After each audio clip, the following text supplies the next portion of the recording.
헌법재판소가 윤석열 대통령에 대한 탄핵 심판을 오는 4일 오전 11시에 선고하기로 했습니다. YTN 취재 결과 탄핵 심판 결과는 사실상 나온 것으로 파악됐습니다. 현장에 법조팀 기자들이 나가 있습니다. 김영수, 차정윤 기자 나와주십시오. 네, 헌법재판소가 윤석열 대통령의 탄핵 심판 선고를 오는 4일 금요일 오전 11시에 진행하기로 했습니다. 지난해 12월 14일 탄핵소추안이 헌재에 접수된 지 111일 만에 선고가 이뤄지는 겁니다. 앞서 대통령 탄핵 심판 전례에 따라서 금요일 선고로 결정이 됐습니다. 보통 변론은 오전 10시 아니면 오후 2시쯤 진행이 됐었는데 선고 시간은 11시로 결정됐습니다. 결론은 좀 사실상 나온 걸로 봐도 되겠죠? 네, 그렇습니다. 재판관들의 최종 의견을 종합하는 걸 평결이라고 부릅니다. 일종의 표결 절차라고 보시면 되는데요. 저희 YTN 취재 결과 재판관들의 의견을 종합하는 판결까지 모두 마무리가 된 것으로 파악이 됐습니다. 오늘 오전에도 30분 정도 재판관들의 평의가 있었는데 이 자리에서 판결이 이루어졌을 가능성이 있어 보입니다.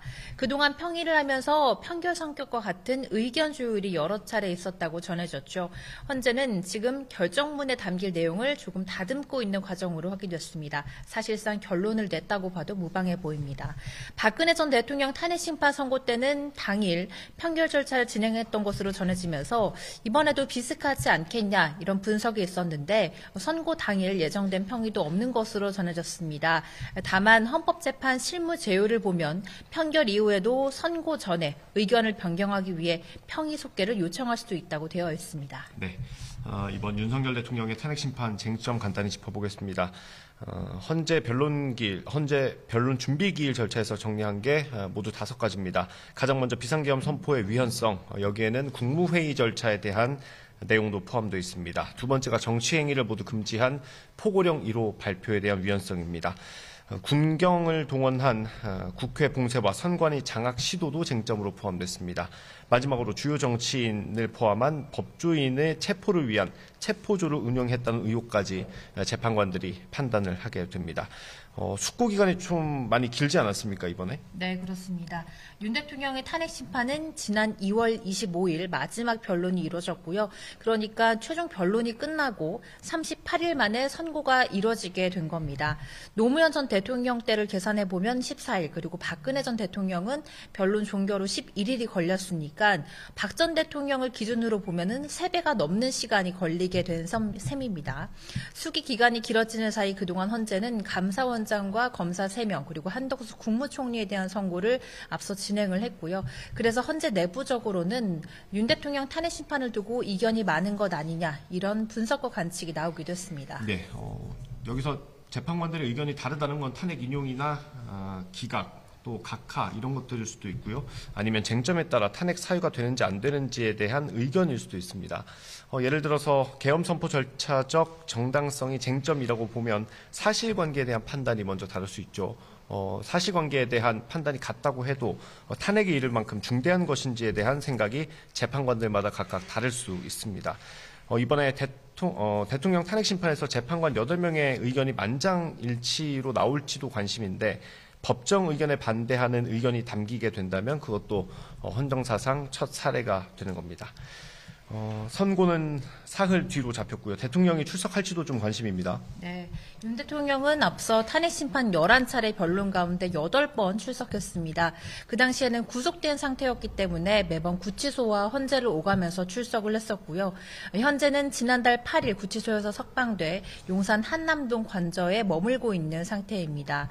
이미 대부분 변론에 출석했던 만큼 선고 때도 나올 거라는 분석이 많은데요. 일단 윤 대통령 대리인 측인 윤곽근 변호사는 윤 대통령의 출석 여부를 검토하고 있는 중이다 이렇게 밝혔습니다. 법적으로는 피청구인이 나오지 않아도 선고에는 문제가 없습니다. 과거 노무현, 박근혜 전 대통령 두 전직 대통령 때도 두 전직 대통령은 선고 기일에는 출석하지 않았습니다. 네, 워낙 많은 사람들이 당일 몰릴 걸로 예상이 되고요. 그렇기 때문에 경호상의 문제를 고민하지 않을 수 없습니다. 또 대통령이 일반 변론과는 달리 선고 기일에 나와서 할 수 있는 게 없기 때문에 그런 것들도 좀 고민이 있을 걸로 예상됩니다. 심판 결과에 따른 정치적인 고려를 할 가능성도 있습니다. 직접 나왔을 때 파면되지 않는다면 좀 극적인 장면을 연출할 수 있겠죠. 하지만 반대로 역효과가 있을 수도 있습니다. 정치적 판단 판단이 좀 들어갈 수밖에 없는 만큼 셈법이 복잡할 걸로 예상됩니다. 이번 선고 역시 전례에 따라서 생중계하기로 결정이 됐죠? 네, 그렇습니다. 앞서 저희가 전해드렸던 탄핵심판 변론 영상은 상당 부분 방송으로 전해드렸죠. 예, 이 당시에 변론 영상들은 모두 녹화가 된 거라서 엄연히 말하면 생중계는 아니었습니다. 하지만 금요일 선고 당일에는 생중계로 심판정 내용을 볼 수 있을 것으로 보입니다. 헌법재판소는 선고 당일 심판정의 상황을 생중계하기로 허가를 했고요. 일반인들의 방청도 가능합니다. 오늘 오후 4시쯤부터 헌재 홈페이지에서 방청 신청 접수가 시작이 됐고요. 선고 전날이죠. 오는 3일 오후 5시까지 접수가 신청이 가능합니다. 박근혜 전 대통령 탄핵심판 때는 일반인 좌석 24개의 좌석에 19,000여 명이 몰리면서 800대 1의 경쟁률을 기록하기도 했습니다. 네, 결론에 따라 어떻게 이후 일정이 진행되는지도 짚어보겠습니다. 탄핵 심판을 포함해 헌법재판소의 결정은 단심제라서 이의 제기를 할 수 있는 절차가 따로 없습니다. 주문이 선고되는 시점부터 효력이 발생하게 되는데요. 만약 기각이나 각하가 되면 윤 대통령은 바로 대통령 직무에 복귀하게 됩니다. 노무현 전 대통령의 경우 기각 결정이 나오자마자 청와대로 출근을 했었습니다. 윤 대통령도 마찬가지로 기각이나 각하 선고가 나오면 바로 대통령실, 용산 대통령실로 출근할 가능성이 있습니다. 탄핵 인용이 되면 어떻게 되는 거죠? 네, 인용도 마찬가지입니다. 주문을 읽는 순간 효력이 발생을 하고요. 박근혜 전 대통령 사례를 보면 3월 10일 오전 11시 21분을 기준으로 파면이 됐습니다. 이 시간에 재판관이 피청구인 대통령 박근혜를 파면한다라는 주문을 읽었고요. 결국 이 시간까지 결정문에 담기게 됐습니다. 윤 대통령이 만약에 파면이 되면 지금 거주하고 있는 관저를 비우고 사저로 가야 합니다. 박 전 대통령의 경우에도 파면 선고 사흘째 되던 날 삼성동 사저로 이동했습니다. 네, 윤석열 대통령의 탄핵 심판 111일 만에 마무리되게 됐습니다. 결과는 사실상 거의 나온 걸로 볼 수 있고요. 그 결과는 오는 4일 금요일 오전 11시에 확인할 수 있습니다. 지금까지 헌법재판소에서 전해드렸고요. 상암동 스튜디오 나와주십시오.